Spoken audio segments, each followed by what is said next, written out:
yet another episode of Geeky Podcast. I am the head of research and development at iThrive, Manali Chindarkar. And today I have with us Maitri Trivedi, who has come from Pure Nutrition. Hi, Maitri. Hi, Manali. Very excited to be here, very happy to be here. Especially because, when we are doing a lot of research on our own, it becomes difficult to get to, new ideas as such. And these conversations, when they happen between two professionals, it becomes really, mind-boggling, you can say, the entire thing. Yes, and we are introduced to newer perspectives. Newer perspectives. And with the help of this podcast, we are able to give this, to someone else. So it's a really great thing that's happening. Yes, so glad to have you here, Maitri. So in the last episode, we had discussed what is chrononutrition with Krishna and Chandra. And Maitri and I today are going to discuss what gut-brain axis is. I think most of us already know, might have heard about it, but we are going to go into the depths of it because we have observed in our cases, in our personal lives, that whenever our mood is upset by some reason, if we are under some stressful event, stressful condition, if there's a heartbreak, let's say, an effect on our appetite, on our stomach. Sometimes our stomach gets upset. Like without anything eating from outside, without any infection, it just gets upset. Yeah. And at times, if our stomach is upset, let's say because of some food poisoning, and it suddenly has an effect on our mood, we don't feel that great. Yeah. So we all know that gut and brain, they both are connected. But yes, I would like to learn with you, explore with you, like what exactly is happening. And those two are the major organs, as we know. Yeah. So yes, let's learn. So yes, you're completely right. Gut and brain, they are connected with, not just one thing, with a lot of nerves and, a lot of neurons basically. And with one basic main nerve, which is called as the vagus nerve. So that is how the both of them are connected when you talk, biologically, Right. physiologically. But yes, when you have to experience, when the experience comes into picture, then yes, the symptoms are exactly what you said. You eat too much or you eat too less. Yes. Or, you don't feel energetic at all. You feel like, nothing is getting digested properly. There is acidity, there's bloating, all of that comes into picture. And then ultimately, you feel like what is happening in your life. That is the question that it comes to finally. So gut brain axis, yes, it is connected. It's connected via the vagus nerve. In fact, the gut is also called as the second brain, and the vagus nerve is the largest nerve that is present in the human body, and it is hence also called as the wanderer nerve. So it keeps wandering in your body basically. Yes. It starts from the esophagus all the way to the rectum, and carries signals from your gut to the brain and from your brain to the gut. So it has that kind of bidirectional flow. Although most of the information gets from your gut to the brain. So 80% of the information travels from your gut towards your brain. Only 20% is communicated from your brain to the gut. I think it's not what we had expected, right? So, we think brain is the main brain is the thinking major organ, yeah. So you're saying there are neurons present in the gut as well? Yes, there are neurons present on the gut, and they are responsible for the secretion of neurotransmitters. Those which are going to make you feel good, like serotonin, to make you feel excited, and all of those. Every important neurotransmitter, it is secreted with the help of these neurons that are present inside your gut. So whenever, it's not only just about what you're eating, it is also about what is getting digested in your body, what is getting absorbed in your body. And this absorption is going to happen via the microbiomes that are present in your gut. Right. So when you don't take care of that microbiome, then even if you're eating really healthy food, fresh food, fruits, vegetables, everything is fine. But if it's not getting absorbed in your body, then it becomes a moo point. So yeah, so that is what happens. So this is one explanation. So when you say gut and about microbiome, so I'd like to give a gist of it, like what microbiome is.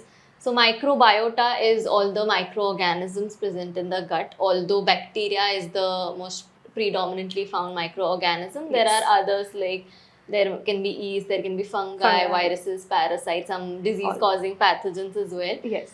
So there is a population of microorganisms in our gut which is normally found, which we require because Yeah. they serve many function. It maintains the gut motility, as in how the food is passed further down the tract. Yes.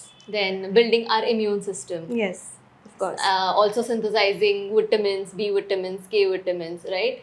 So we need these microorganisms so they don't only cause diseases, and their genes are called the microbiome. Biome. Yes. So in the genes, their information, their genetic code, everything determines what protein needs to be secreted, what function needs to be portrayed, right? So as you rightly said, it entirely depends on the microorganisms and their genes as well.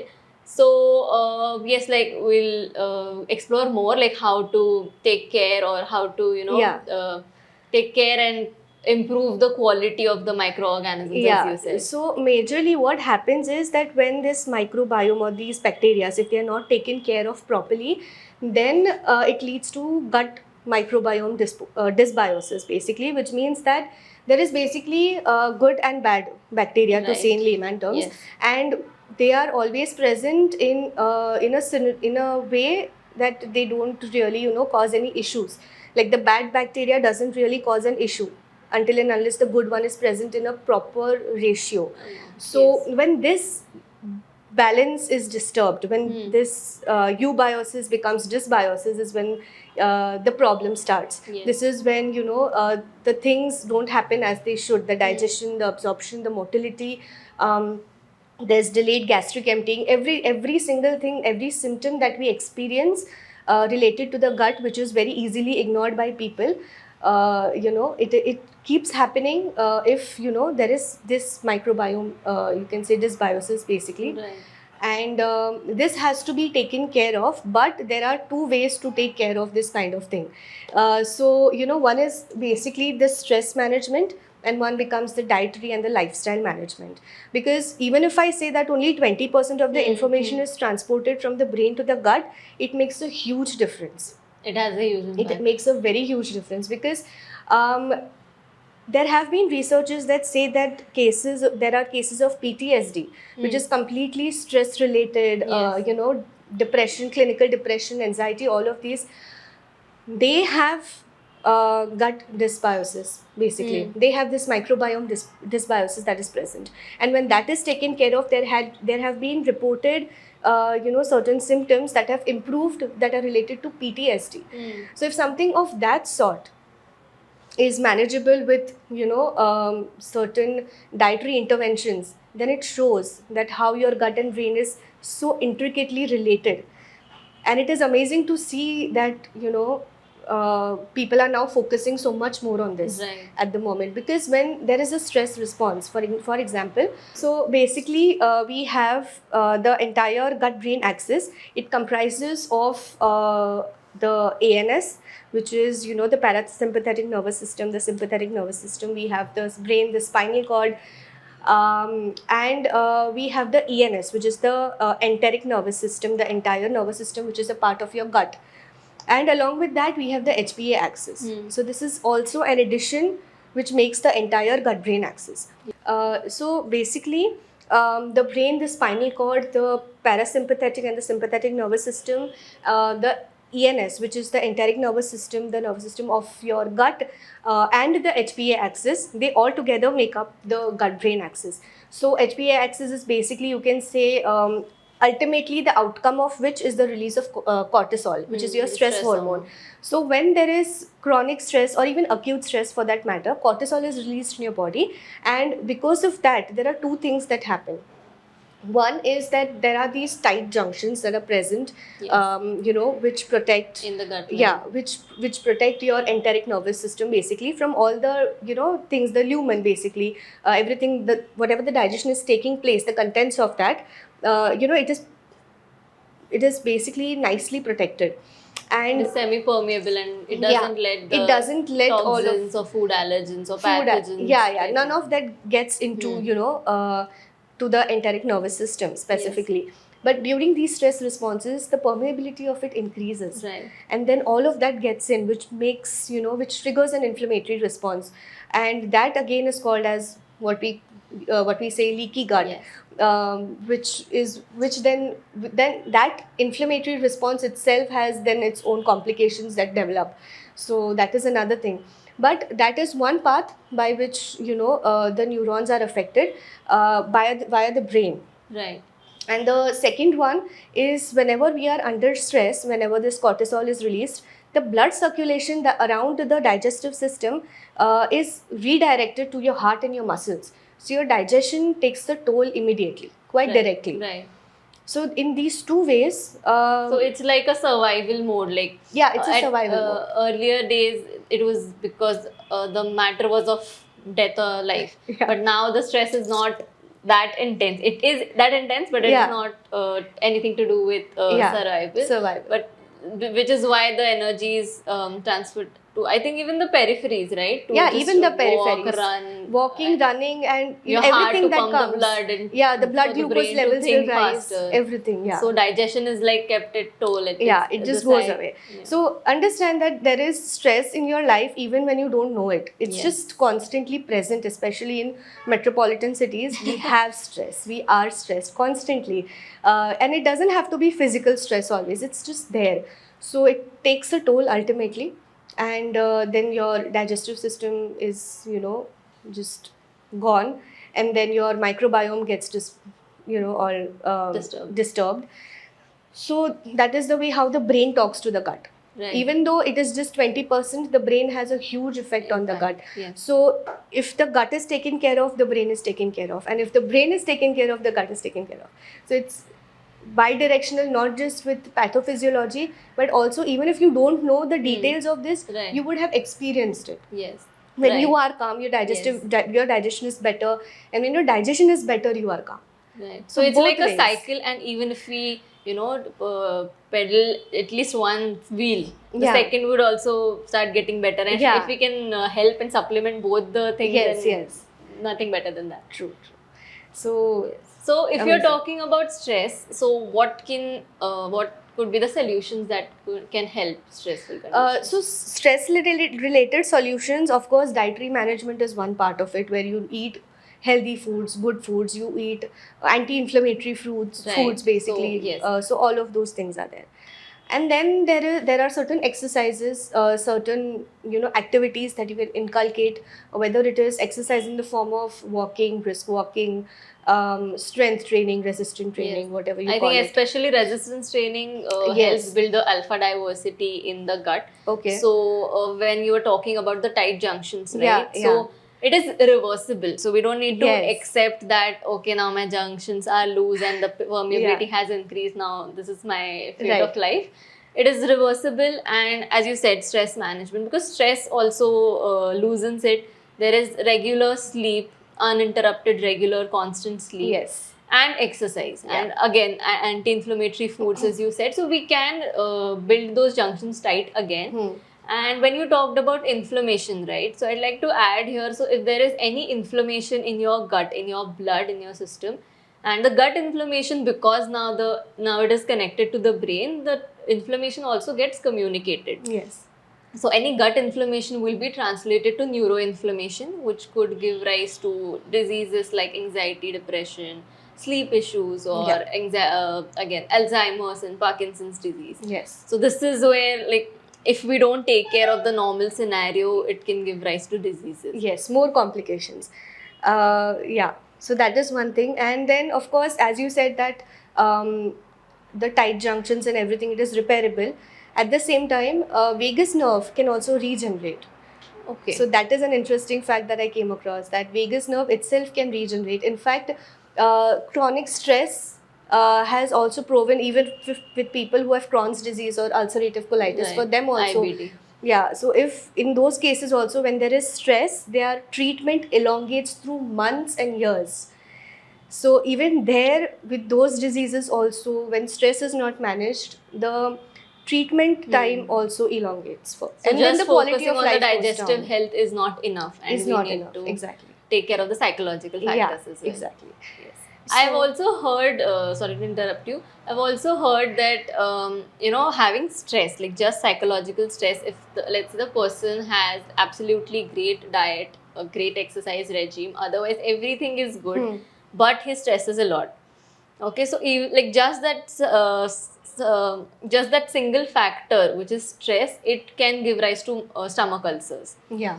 So, how powerful stress can be if you're taking care of everything else but not taking care of your mental health. Yeah, Then very important. And honestly, there are ways you can, make your mental health better. But in certain cases, it is very important that you actually go to a professional in such scenarios. Yes. And even if you feel that maybe it's nothing, it just happens like once a week, I feel, down.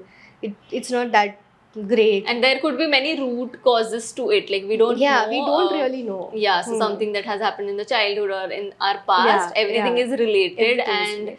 there could be like many little factors which are then adding a big greater effect on our mind, which we don't realize. Yeah.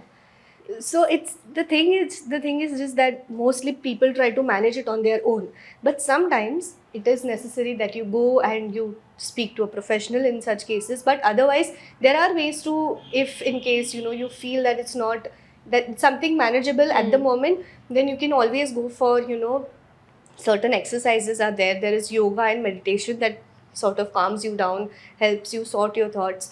Then there is also journaling is an amazing thing that people do. So there are activities, but again, if you feel that even if you don't feel you need help, just sometimes just go, just talk to someone. Right, so when we let's say there's some physical condition, Hmm. right, if we go for diagnosis to the doctors, or if we go and get it examined and then take the course of action, the recovery is quite sooner. Quite sooner, exactly. If we think that no, I'll sit at home, I'll take it all I'll do it at on my my own. body, yeah, so it will take a lot of time, and Yeah. yes, it makes you lose on time, and the again progress is slow. Yeah, the progression of your the complications also will, it will keep happening in the background. Right, and when we talk about the mental health conditions, I think it not only affects us but the people around us, our interactions with them. So yes, and no harm in seeking help. There's no harm in seeking help, and there are actually places where they do not even charge a lot of money. There are certain NGOs also which are working towards this, where you don't have to pay anything. So just something at least to diagnose what is wrong, Right, and then diagnosis maybe the first. you can see which treatment option you want to go ahead with. Yes. Can be your choice. Yes. But the diagnosis is important. Yes, So and when we that's talk why. about Alzheimer's and Parkinson's, I think it is biologically observed as well. It's not just psychological. So even that needs another course of intervention. Yeah. Yes. Anything else that you would like to add? Yeah, I guess there are certain nutrients overall that can help. Right, right.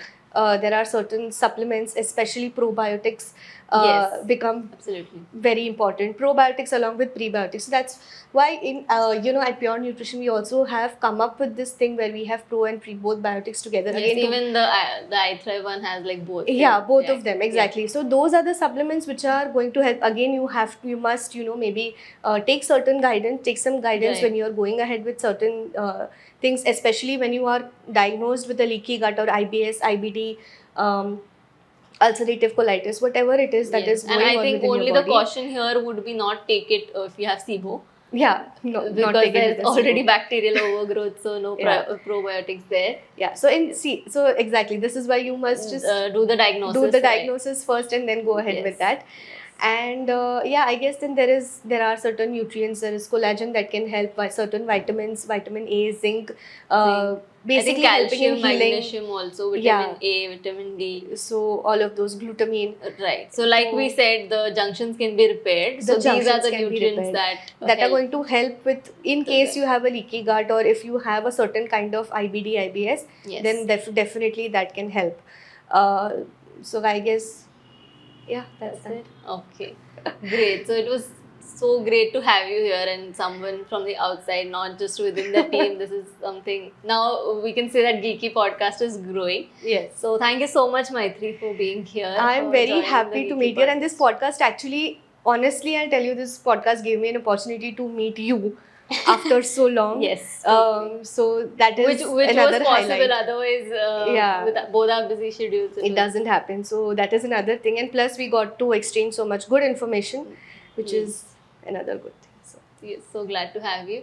So thank you all for listening to this podcast. And if you think there are any more topics that we can discuss or any other guest you would like us to invite, if you know someone who is an expert in some particular area, or you yourself are, or you would like to recommend someone to us, then please do so. And let us know if in the comments what would you like us to discuss next. So thank you so much for following the Geeky Podcast. Like, share, and subscribe. Thank you so much. Bye.